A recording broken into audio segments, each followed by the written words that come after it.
Hello दोस्तों, मैं सुभय कुमार। दोस्तों, 65th बीपीएससी का जो एग्ज़ाम था दोस्तों, उसका है जो मेंस का डेट है जो आपका है जो एक्सटेंड कर गया है। डेट है जो आपका एक्सटेंड कर दिया है करीब करीब आपका 2 महीना के आसपास। ये आपका 26 नवंबर, 27 नवंबर एंड 28 नवंबर को है जो इसको डेट एक्सटेंड कर गया है। तो अब इस बीच में आपको क्या करना है कि मेरे तरफ से जो मेरा पहले का ग्रुप जो चल रहा था, 40 डेज ग्रुप चल रहा था, जिसमें प्रतिदिन क्वेश्चंस दिया जाता था 40 डेज में। अब है जो आपको वीकेंड में 2 डेज आपको है जो क्वेश्चंस दिया जाएगा, जिसमें आपका GS1 और GS2 का रहेगा। वीकेंड में पहले 14 डेज में आपको डेली क्वेश्चन मिलता था, अब है जो वीकेंड में रहेगा। क्या है कि आपकी तैयारी भी है जो उस अनुसार से बढ़ती जाएगी और तैयारी भी होते रहेगा। तो वीकेंड में आपका 2 डेज होगा, जिसमें GS1 और GS2 दोनों को क्वेश्चन है जो उस दिन दिया जाएगा। एक क्वेश्चन GS1 का रहेगा, एक क्वेश्चन GS2 का रहेगा। ये आपका GS1 और GS2 का दोनों क्वेश्चन रहेगा और वीकेंड में 2 दिन रहेगा। मैंने आपको वो है जो आपको ग्रुप में बता दिया जाएगा कि कौन सा दिन आपको वो 2 क्वेश्चंस दिया जाएगा, वो आपको जब ग्रुप में ऐड होइएगा। तो दूसरी चीज़ है कि जो क्वेश्चंस रहेंगे अभी ऑलरेडी है जो आपका जो क्वेश्चंस पेपर है ऑलरेडी है जो सेट हो चुका होगा। तो इसमें जो सबसे इम्पॉर्टेंट बात है कि मान लीजिए कि आपको जो फरवरी में जो रिजल्ट आया था आपका, फरवरी मार्च, उसके बाद टिल नाउ जितना भी आपका हुआ होगा उससे रिलेटेड है जो करंट अफेयर्स और प्लस जो बिहार की जितनी भी योजनाएं हैं, भारत सरकार की जितनी भी योजनाएं हैं, उस योजनाओं को लेकर है जो आपको यहाँ पर पूरी तरह से एक फॉर्मेट और एक जो स्टैंडर्डाइज है जो आपको मॉडल आंसर भी दिया जाएगा। जो क्वेश्चंस पूछा जाएगा उसका आप है जो पिछले बार जो 40 डेज ग्रुप में जो ऐड हुए होंगे, उस ग्रुप में आप जानते होंगे कि किस तरह से है जो यहाँ पर है जो आपका रिव्यू होता है। आप जो लिखिएगा उसका है जो आपका रिव्यू है जो उसी कॉपी पर आपका रिव्यू चला जाएगा।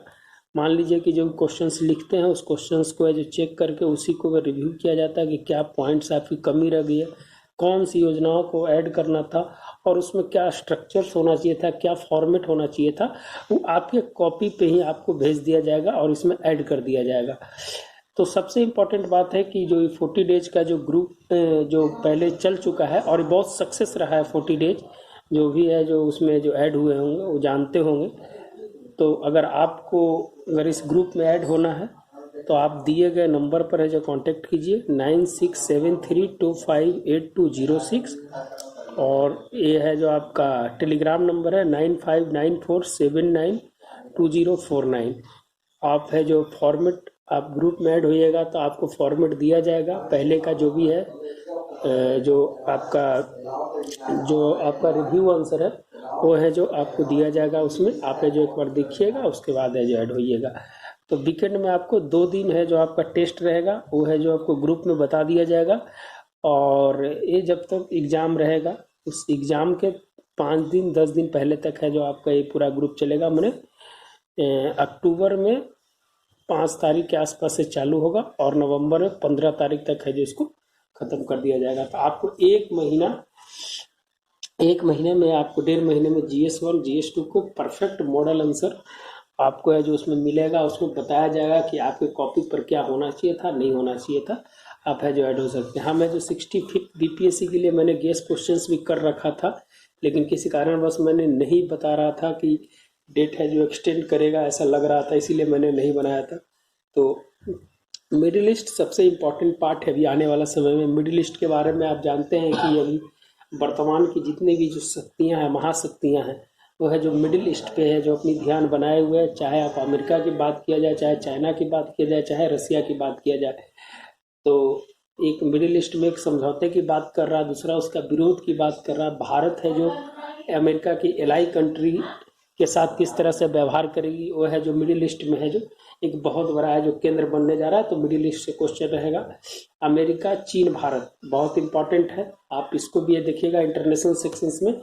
साउथ चाइना सी किस तरह से है, जो साउथ चाइना सी पे है जो चाइना को है जो वर्तमान समय में क्वाड को एक नाटो की तरह दिखाया जाना, और वर्तमान में भारत चीन के बीच जो संबंध है जो अभी वर्तमान में जो बिगड़े हैं गलवान घाटी में, पेंगोंग त्सो में, टेबल टॉप ब्लैक टॉप पे जिस तरह से भारत ने अपना एज लिया और भारत ने डिजिटल स्ट्राइक किया चाइना के साथ, जिसके कारण है जो अभी है जो वहाँ की जो 5 पॉइंट मोदी और बांग यू की जो समझौता हुई है सीओ में, उसके बारे में है जो अभी एक पूरी है जो जॉनसन लाइन, मैकडोनाल्ड लाइन और इस मैकमोहन लाइन के बारे में है जो आपको जानना पड़ेगा। किस तरह से 3488 किलोमीटर की जो एरिया है एलएसी कैसे है जो भारत और उन दोनों के बीच में है। अभी है जो भारत ने अभी वर्तमान समय में स्पेशल फ्रंटियर फोर्सेस को वहाँ लगाया है, T-90 T-70 को है जो टैंक को लगाया है वहाँ पर है जो वहाँ चाइना की तरफ से जो अपनी बफर जोन में जो अपनी कार्यवाही की जा रही है वो भी है जो इस चीज़ को, तो बहुत सारा चीज़ इससे आयात निर्यात पर क्या प्रभाव पड़ा है, अंतर्राष्ट्रीय मुद्दों पर भारत ने इसका क्या है जो अपना रुख अपनाया है, तो इस सब चीज़ के बारे में है आपको बताना पड़ेगा, आपको उसको लिखना पड़ेगा। तो ये अमेरिका चीन भारत को लेकर भी है जो इसमें आपको है साउथ चाइना से भारत श्रीलंका के भी वर्तमान में भी जान रहे हैं कि जो महेंद्र राजपक्षे के साथ जो भारत के प्रधानमंत्री मोदी की जो मीटिंग हुई थी, जिसमें जो स्पेशल कंटेनर जोन जो बनाया जा रहा है वहाँ पर कोलंबो पोर्ट के पास, दूसरा कि संविधान 13 जो महिला जयवर्धन राजीव गांधी के बीच जो अनुच्छेद वहाँ के जो संविधान 13 में तमिल की सहायता की जो बात की गई थी उसके बारे में भी है जो आपको बताना पड़ेगा। ऑपरेशन पवन के बारे में बताना पड़ेगा, किस तरह से ऑपरेशन पवन है जो फेलवर हुआ था वहाँ पर राजीव गांधी के समय, और वर्तमान में भी क्या स्थिति है। चाइना अभी हाल फिलहाल में जो श्रीलंका ने इंडिया फर्स्ट की नीति का समर्थन किया है तो भारत ने इसका स्वागत किया, और भारत और चाइना जिस तरह से डेप्ट में उसको फंसाए हुए, उस तरह से श्रीलंका को कैसे है जो भारत के साथ एक है जो अपना जो एलाई कंट्री के रूप में उसको रखना है। और बौद्ध सर्किट के लिए अभी 112 करोड़ रुपया का है जो भी अनुदान है जो भारत सरकार के द्वारा दिया गया है, और कुछ पोर्ट का है जो कोलंबो और मोगेतो पोर्ट है उसको है जो भारत है जो निर्माण कर रहा है। तो भारत श्रीलंका एक इम्पॉर्टेंट हो जाएगा।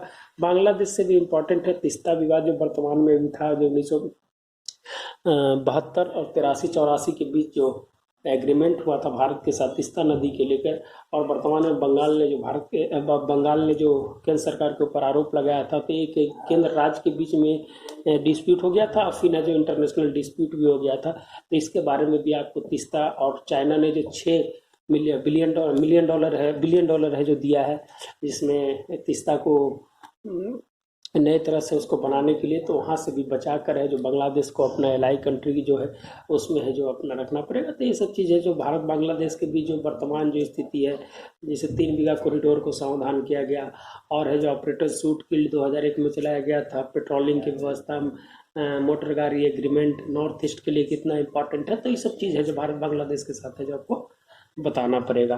तो ये सब इंटरनेशनल है। सो नेशनल 370-35 के बारे में आप जानते हैं कि क्या स्थिति है वर्तमान में, 370-35 से क्या बदलाव आया है भारत अखंड भारत के रूप में, वहाँ भारत ने क्या है जो किया है। अभी है जो उपराज्यपाल को बदलना, और वहाँ पर है जो नई कंपनी एमएनसी कंपनी को रखना, नया बजट प्रावधान करना, वहाँ के शांति व्यवस्था को बनाए रखना, ये और है जो अंतर्राष्ट्रीय प्रेशर्स क्या है, टर्की, मलेशिया, यूरोपीय यूनियन, संयुक्त राष्ट्र संघ, पाकिस्तान और बहुत सारे जो एरिया है जिसके बारे में 370-35 के बारे में जो बताया गया है उसके बारे में है जो आपको यहाँ पर लिखना पड़ेगा।